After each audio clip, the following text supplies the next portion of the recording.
ఈ గ్రామంలో ఒక పెద్దాయన చనిపోతాడు. అయితే ఆశ్చర్యంగా ఇతడు చనిపోయినప్పటికీ నోరు మాత్రం తెరిచే ఉంటుంది. అప్పుడు ఇతడి కొడుకు పెద్దాయన నోరు మూయడానికి ఎంత ప్రయత్నించినా సరే ఆ నోరు మాత్రం మూసుకోదు. ఇదంతా గమనిస్తున్న గ్రామస్తులు పెద్దాయనకు ఏదో తీరని కోరిక ఉందంటూ, అందుకే అతడు తన నోరు మూయడానికి ఇష్టపడట్లేదని వాళ్ళంతా పుకార్లు పుట్టిస్తారు. అప్పుడు పెద్దాయన కొడుకు గ్రామస్తుల మాటలు కొట్టేస్తూ చీకటి పడకముందే అంత్యక్రియలు పూర్తి చేయాలని వెంటనే శవపేటికను క్లోజ్ చేయమని చెప్తాడు. అప్పుడు నోరు తెరిచి ఉండగానే పెద్దాయన శవపేటికను మూసేసి ఈ శవపేటికను శ్మశానానికి తీసుకువెళ్ళడానికి బయలుదేరతారు. కానీ 10 మంది ప్రయత్నించినా సరే ఆ శవపేటిక కొంచెం కూడా కదలదు. అప్పుడు పెద్దాయన మనవడు నిజంగానే నా తాతకు ఏదైనా తీరని కోరిక ఉందేమో అంటూ పక్కనే ఉన్న తన బాబాయ్తో చెప్తాడు. అయితే బాబాయ్ మాత్రం అలాంటిదేమీ లేదని ఇతడు కూడా వెళ్లి ఆ శవపేటికను ఎత్తడానికి ప్రయత్నిస్తాడు. కానీ ఆ శవపేటిక కొంచెం కూడా కదలదు. అప్పుడు గ్రామస్తుల భయం మరింత రెట్టింపవుతుంది. అలాగే ఈసారి వీళ్లు ఆ పెద్దాయనని ఏదో దృష్టశక్తి ఆవహించిందని, అందుకే అతడి శవం ఇక్కడి నుంచి కదలట్లేదని వాళ్ళలో వాళ్ళు మాట్లాడుకుంటూ ఉంటారు. అయితే ఇదంతా వింటున్న పెద్దాయన మనవడు ఆ శవపేటిక ముందు మోకాళ్ళపై పడి, తాత నీకేమైనా తీరని కోరిక ఉంటే ఈ రోజు రాత్రి నా కలలోకి వచ్చి చెప్పు, నేను ఖచ్చితంగా నీ కోరికను తీర్చుతాను. అంతేకాని ఇప్పుడు అంత్యక్రియలకు ఎలాంటి ఆటంకాన్ని కలిగించవద్దని చెప్తాడు.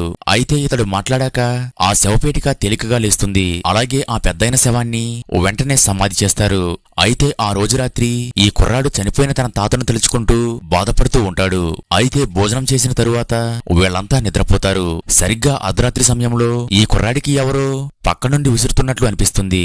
అప్పుడు ఇతడికి మెలకువ వచ్చి పక్కకు చూడగా చనిపోయిన ఇతడి తాత పక్కనే ఉంటాడు. దీంతో ఇతడు భయంతో కేకలు వేస్తూ అక్కడి నుంచి పక్కకు దూకేస్తాడు. అప్పుడు పెద్దాయన కొడుకులు వచ్చి పాతిపెట్టిన తన తండ్రి శవం తిరిగి వచ్చేసరికి షాక్ అయిపోతారు. ఎవరో అల్లరి మోక ఇలా శవాన్ని తవ్వుకొచ్చి మన ఇంట్లో పెట్టారని వెంటనే గ్రామస్తులందరినీ పిలిపిస్తారు.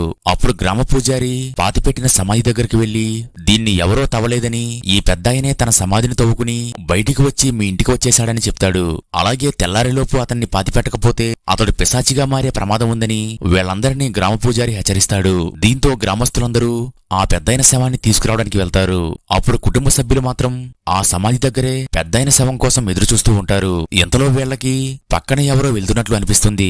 అప్పుడు ఈ కుర్రాడి తండ్రి వాళ్ళు ఎవరో చూస్తానంటూ అక్కడి నుంచి వెళ్ళిపోతాడు. కానీ ఇప్పుడు సమాధి దగ్గర ఈ కుర్రాడు అక్కడే ఉంటాడు. అయితే ఇతడికి వెనక నుంచి ఎవరో వస్తున్నట్లు అనిపిస్తూ ఉంటుంది. దీంతో ఇతడికి భయం వేసి, తాతయ్య నువ్వు కనుక ఇక్కడ ఉంటే నన్ను భయపెట్టకుండా నీకేమి కావాలో చెప్పు, తీరుస్తానని చెప్తాడు. ఇంతలో ఆ పెద్దాయన శవం ఒక్కసారిగా అక్కడికి వచ్చేస్తుంది. అప్పుడు ఈ కుర్రాడు చనిపోయిన తన తాత తిరిగి రావడం చూసి వెంటనే స్పృహ కోల్పోయి పడిపోతాడు. కానీ ఆ తర్వాత ఏమైందో తెలియాలంటే ఈ వీడియో లైక్ చేసి నెక్స్ట్ పార్ట్ని కామెంట్ చేయండి.